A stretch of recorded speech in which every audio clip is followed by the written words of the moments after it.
Kia ora tātou, and lovely to be with you today and to see in the audience people who I really enjoyed listening to your stories about what difference Springboard had made for you, so I could really understand what role this was playing in New Zealand education. I'm starting from this is very much what Mike was saying, that the what of measurement is the most important thing. It must precede the how of measurement. And I'm starting from the point of view that you're all here in this room and in education because you want to make a difference. There's a moral passion at the heart of what you're doing here. And you can call it a deep driver in business speak, or you can call it a moral passion. And that's what you want to do. And measurement is all about seeing whether you've actually succeeded, whether all that effort, all that focus is actually making a difference for the students and for the teachers and for your community. So measurement used to be a kind of, ugh, we don't want to go there word, but actually measurement in the right place in the right way is very powerful for actually making sure that you are continuing to achieve what you want to achieve and to give yourselves the sense of achievement and drive and energy that you need to keep on going. So it's really, for me, measurement is about how do we know that we're making the difference that we see as needed. Now that we see as needed. So it's got to be about our context, what we know the issues are. And I realised when I was going through the slides this morning, I thought, I've got a lot of negative headings.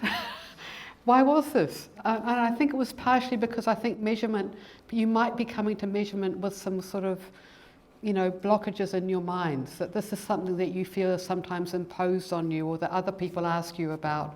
And I just thought, well, perhaps that was why I was coming to it with a kind of, look, this is what it's not. Here is, don't waste your energy on these things. And I'm starting off with saying it doesn't come last. It's not the add-on to thinking about what the challenges are at your school and what you want to put your energy and focus into. So it's really, when you were looking to identify your strategic goals, when you're looking now to think about what you're going to put your energy and focus into in your school, what evidence are you using? And how would you like to see it change? Mike talked about trying to imagine 3-5 years out from now and the things that you really value. How would you know that they had changed? What are you using now to decide that something is worth your energy and effort and focus? So it's really it's a very simple question in one way, but it needs quite a lot of work to make it into something you can use. So right at the beginning, when you're identifying what the challenges and issues are, you're beginning to think about the measures that you're going to be able to use to see whether you've made a difference, both for the progress that you're making and outcomes, if you like. I don't know that there are any actual outcomes in education. I think there's continual progress. So good measurement is not an add-on, okay? It's not the thing you sort of think, oh God, we better have something here to be able to prove to somebody that we've done something worthwhile. It won't help you achieve a difference if you don't think about it right at the beginning, right when you're identifying what the issue is. And you can weave it into everyday school work. You weave it into your choice of formal, ongoing or periodic data collection. I mean, Mike made the distinction, not all measures are actually formal measures or formal data. Measurement can be in the form of qualitative evaluations of what is going on, thinking about what it is that you're observing and trying to get a wee bit of a structure to that observation, but it's all valid if what you've got is actually linked to your analysis of what needs to change. So your choice of what data you collect, for example, on student engagement or achievement is very important, and I'll come to that. You can weave it into teacher inquiry and planning. Teacher inquiry is part of the performance review framework. Very often I think it's superficial and it's a tick-off, but it should be much, much more powerful driver of seeing what difference we can make for kids and sharing what we've learnt in the process. So it's about not just knowing that we achieved something, but as Elaine said very early on, it's about understanding how we did that. so that we can think, oh, we could try that in these other spheres, we could share that with other people, we could keep building on it. If you don't understand how you did something, you can't do it again. You could weave it into, if you know, lots of schools are using target students. You can weave your measurement into what you're collecting already about those target students to see what progress you're making on your strategic goals. You can have a regular team review of student data. Your staff development and performance review is another way that you can include your measures. So trying not to have a whole lot of separate things all over the place, but just in the ongoing things that happen in the school, you're weaving through the evidence you have of what it is you're doing to make a difference, and are you achieving it. The school leadership's meetings is an important time to be discussing the different kinds of evidence that you're bringing to bear and thinking about the progress that you're making. And board meetings are really important.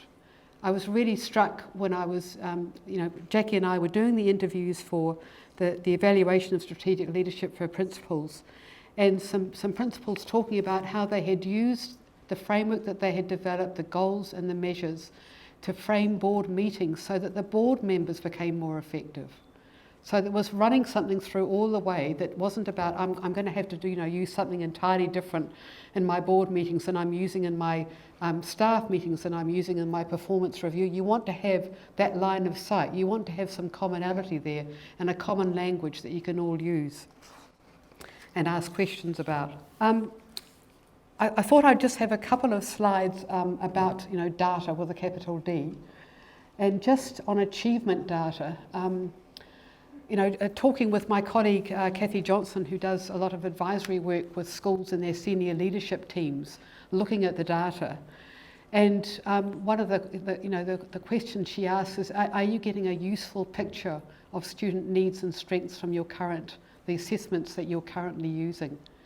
Because if you don't have that, if all you've got is a big picture, for example, if all you had was national standards at a very high level, and you weren't able to break that down into seeing what the strengths and needs were, and to then weave that into your planning, then you're not able to use that data very well. You'll have a measure, but it won't be as useful as it could be if you've got something that you can then start to be looking at and thinking, so is it vocabulary that's tripping up our students?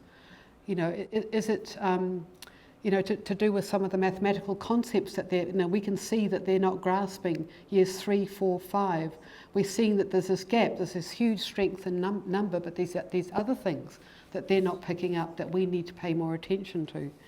So I think, it's partly looking at your achievement data and not just thinking, oh, we have to gather this because Aero will ask us about it, but actually what we've got, is it useful to us? Does it help prompt really good discussions in our team meetings about our planning and our programs? And when we look at what we're achieving, are we actually seeing that we're able to tackle some of these issues? Student engagement data is important. We found in the Competent Learners study that student engagement and achievement are closely linked, and you can get some very good clues to what some of those rocks that Mike referred to might be. And it's good because student engagement data gives you something out there that you can talk about. For teachers, it's usually quite fresh. So student voice, and it can also identify the strengths and needs amongst school staff. The Me and My School engagement survey, which we run from NZCR, for example, we've had feedback from schools saying how useful it is because they can see the variation amongst classes, and that's part of a picture about what can we learn from different teachers, what can we share, the strengths and support that might be needed. And I've also put Te Kotahitanga because it's got some very useful observations and questions that people can be using to think about what is going on in classes. School culture data is also very, very useful if you're thinking about some formal tools, because I thought you might want to, some what as well as and the wellbeing at school and inclusive practices. The Ministry of Education put money into these tools. NZCR supports them, which is partly why I'm raising them here. They've got some very good questions in them. You wouldn't have to use the whole instrument, but you can have a look at what people have already developed on the basis of research to see what is appropriate for us, that we don't have to reinvent the wheel. And those tools are also very interesting because they've got separate questions for staff and for students and sometimes parents and whānau. Educational Leadership Practices Survey, this was one that Viviane Robinson and I developed out of the best evidence on school leadership, and that can be quite useful. You know that NZCR runs national surveys, and thank those of you who have participated. The questions that we ask there, which are available, publicly, you can pick them up and use them because we've developed them again, looking at research about parent and student engagement and what is useful information. So, and it is something that I think, talking with Elaine, we've been thinking about Springboard developing some sets of questions that people could draw from, so that you've got a bank of items that you think are, that they're probably going to work quite well and that you can draw on them for your own use. Rather than you having to reinvent the wheel every time. You've got enough on your plate. And there's also stuff you could look at there are various things that you've probably seen, rubrics, which I know sometimes is a nasty word, and there's some very complex rubrics out there, and you don't want that. But you do want to be able to think, what in our school would we identify as being really good in these things we are wanting to achieve? What would it look like in our school? And what would it look like if it was, coming along the way? What would it look like if we felt that things were, falling apart? And being able to give people a bit of an anchorage about, sort of the different levels of something, and then be able to do the thing that Mike spoke about, a yellow, green or red, or just a quick kind of, how are we going on this? It doesn't have to be complicated, but just something that is meaningful to you and your staff. And the ERO draft indicators, you certainly wouldn't want to include all of them, but sometimes you can read, ERO reports and those draft indicators that came out last year and think, there's something here that our school needs to work on. This could be quite a useful item for us to be thinking about as we go forward this year on our strategic plan. So that it's just having scanning the horizon sometimes to see what's out there without thinking, I've got to reinvent it ourselves. Now I've got some more negative slides here. So just to warn you about, never do measurement for the sake of measurement. It never works. It doesn't support positive change, the difference that you want to make, if it's treated as compliance. So you can't, it's this thing that Mike was talking about, that people have in the school have to understand why you're asking for these measures and the role that they can play to keep developing practice and to show what kids can do. And that's a great motivator in itself, because when staff see that something works well, it's lovely, it's exciting, and you get motivated, your energy goes up. It can't be if it's about best dress and trying to show yourself off. It's not about competing with the school down the road. It's not about trying to win over ERO. I know that these things go through your heads, but actually you're going to get the best results if you're thinking, how can we better serve the kids in our school? It's about learning. It's about you using measures for learning and improving. Measurement doesn't support positive change if it's not valid. So it's Mike's point, there's no point in having a beautiful measure if it's not actually about what you're trying to do, or if it's a spurious kind of question. It won't make much of a difference if it's not connected with any action on the part of staff or what's going on in the school. So it's got to be linked to what you think is important. Now, Mike won't, you'll probably be looking at this and thinking, oh, she's saying you can't do much with the information, and I've said, don't ask about satisfaction.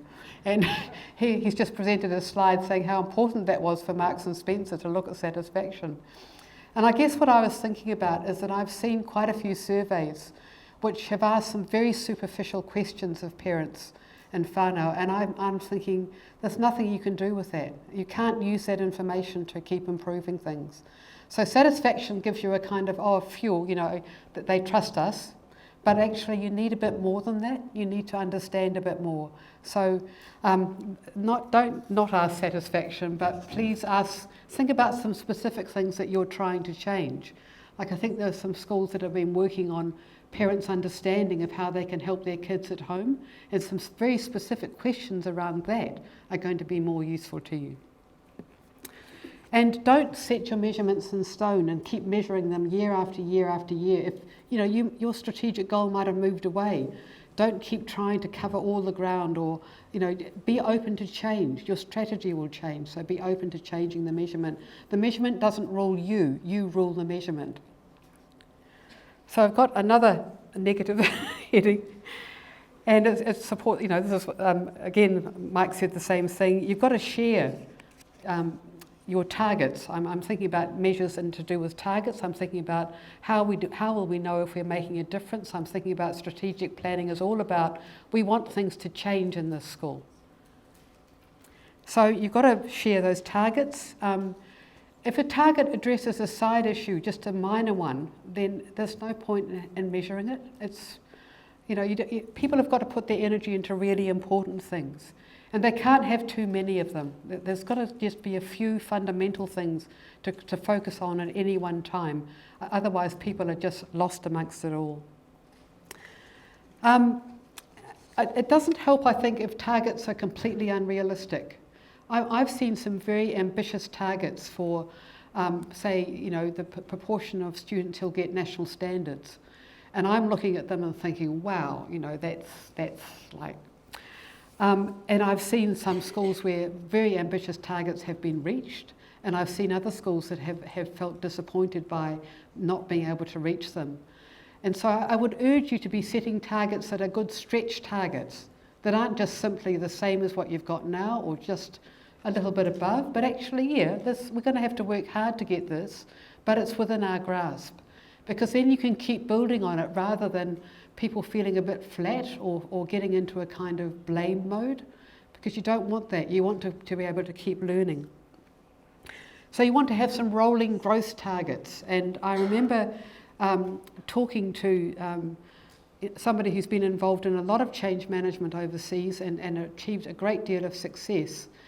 And he said that it was really important. He'd always regretted that he hadn't been able to persuade his government to set a rolling target of continual improvement rather than a benchmark. That 85% target, it gets to be like this. And what you want to be able to say is, we are going to continually improve. We're going to move the whole thing forward so that our lower becomes, higher, and over time, over the next 3-5 years, we would have shown a shift upwards. That's what you want. And I think you've got to be really careful about using any measures for performance management. It's got to be about, is this school a learning school for the adults as well? It's about reviewing our progress and what contributed to it and what could we be doing better, and the factors that might have affected it, the enabling ones and the squashing ones. What can we do about those squashing ones if they're in our control? So it's really about positioning measurement as part of an ongoing learning culture, not as something being imposed from outside or a best stress, but as something that will really help you achieve what you want to achieve for your students. And just to finish off this section, I think it is important to think about qualitative measures. Taking the measure of a man, the Shakespearean phrase, wasn't just about inches and pounds. It was about qualitative. What is the depth of this person? How solid are they? How trustworthy are they? So if you think about those sorts of things, qualitative measures are very, very important. And you can give consistency to qualitative evidence by working out some common questions about what you want to change, what people might observe, what people might be thinking about, and about sharing that material together and talking about it is how you can give it some structure and systemness.